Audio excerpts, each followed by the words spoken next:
What's up, guys? It's your boy G. Let's talk about why being affordable is keeping you broke. So, guys, let me be the first one to tell you advertising to cheaper clients will cost you your time, your effort, your talents, your money, and your sense of peace. Why? Let me tell you. So, guys, let me tell you about the worst experience I ever had in my business, right? It was when I had the bright idea to create a cheap package and get it in front of as many people as I possibly can because I was looking to make a certain amount of money in a short period of time.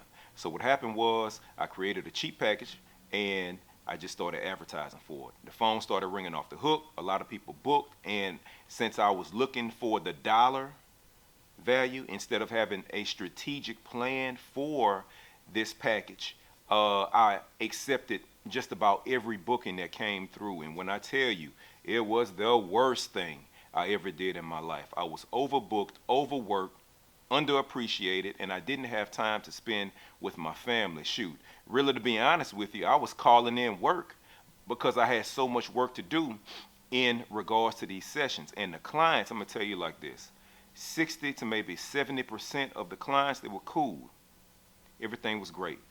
But that 30 to 40% that weren't, that was enough for me to say, oh no, I'm never doing this again. And the work that was associated with processing all of these sessions, because back then they didn't have AI, it was, man, I tell you, man, it was one of the worst experience I ever had. And to be honest with you, the retain the retaining clients, I can't remember the percentage, but I don't think it was that high because that wasn't my standard rate. My standard rates were higher at that point in time, so I didn't retain a lot of those clients. So, all in all, like what I'm saying is, yes, the money was good, but the experience was horrible. It was trash, and I'll never do it again. And I would advise to you, look, I'm telling you, listen to me. Let experience guide you in there. You know what I'm saying? Don't shortchange yourself. Stop going after the cheaper client. Go after the value-based client. Let's keep it G, y'all. It might feel safe, it might look good, it might be attractive, and it might bring you money, but it's gonna cost you time, it's gonna cost you your peace. They won't value you, and they won't come back to you when you raise your prices back up. So let's talk about price shoppers versus value buyers. Price shoppers only looking for the cheapest price. That's it. They don't care about anything else but the cheaper price. They don't care about your quality. They don't care about what type of camera you have. They don't care how long you've been shooting for. They just want the cheapest price. So you charging $10 for 1,000 photos, that's who they want. They will shop with you.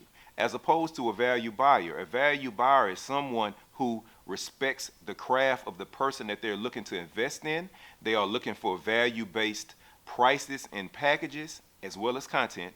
They are looking for value-based service. They are looking for value-based customer service, and they are looking for someone that they can build a lasting relationship and rapport with. All right, guys, let's talk about systems and why, in order for you to be successful, you have to have effective systems in your business. I'm going to talk about two systems, y'all, that you have to have. It's way more, but I'm just going to pick two right now. One system is online booking. You cannot manage your business effectively long term if you are answering every phone call, every text message, and every email. Because guess what? It's going to come a time and a place where you will miss a phone call, miss a text message, or miss an email. Or if you don't miss it, you might forget to respond to it. And that's going to cost you time, that's going to cost you money, and that's going to cost you a potential client an opportunity to work and establish more business. When we incorporated it in our business, it was a game changer. No longer did I have to hang on every phone call, every text, and every email. We had an online system to where a client can go to, or we can route them. If I'm in the middle of a shoot, at that point I can shoot them a quick text, route them to the website. The website can answer their questions. They have the pricing up there, they have the packages, and a calendar that's associated with it. So at that point in time, they can go online and they can book the service. And hey, guess what? Some clients, value-based clients, right? These are the ones that we love over here at Exposures Photography and Learn with Jermaine Grimes. The value-based clients, sometimes they don't have to reach out to you. They do their due diligence. they do the research, they look on your social media, they ask around about you, and they go on your website and they see the work. If they like it and they like what they hear and they like what they see, and as far as your presentation, they go on the website, they don't call, they don't email, they don't text, they book your services, and it's up to me or you at this point to provide a excellent experience for them. All right, guys, let's talk about why some photographers quit way too early.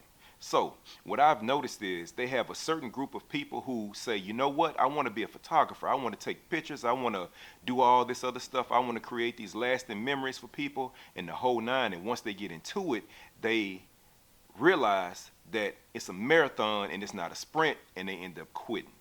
And I'm going to be honest with you guys, being a photographer is like climbing a mountain, right? You have to go uphill, you have to learn, you have to purchase a camera, you have to learn the camera. It's so many different things from a technical standpoint that you have to learn, and it's ever evolving, right? Because technology is always changing. Concepts are always changing. But on the flip side of that too as well, a major piece that people miss is, I'm gonna tell you two other major pieces. The first one is technical. The second major piece is customer service.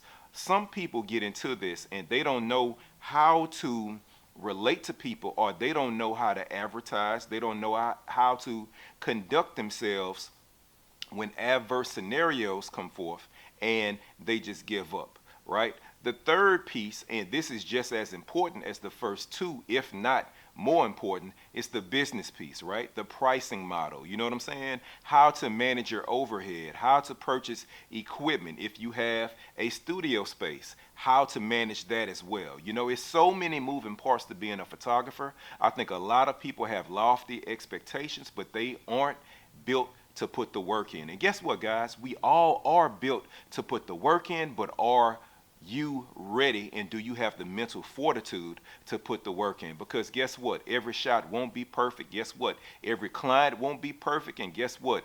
Every check won't cash, because some people might do disputes on you. You know what I'm saying? Are you ready for that? Are you ready for the negative side of things as well as the positive? Because being a photographer and being a photographer business owner, you have to be built for both. You can't just have it when it's sunny outside, but yet when it's raining, you ready to quit. No. We don't operate like that over here. You know what I'm talking about? You got to be built for this, right? So let me look into the camera again. Let me firm up my position and tell you, guess what? You are built for it. You can do it. But guess what? I want it for you. I see that you can do it, but you got to want it for you. And you got to put the work in for you. So if you need some help putting the work in for you, holler at me so I can help you. How about that? So with that being said, pick up my ebook and holler at your boy.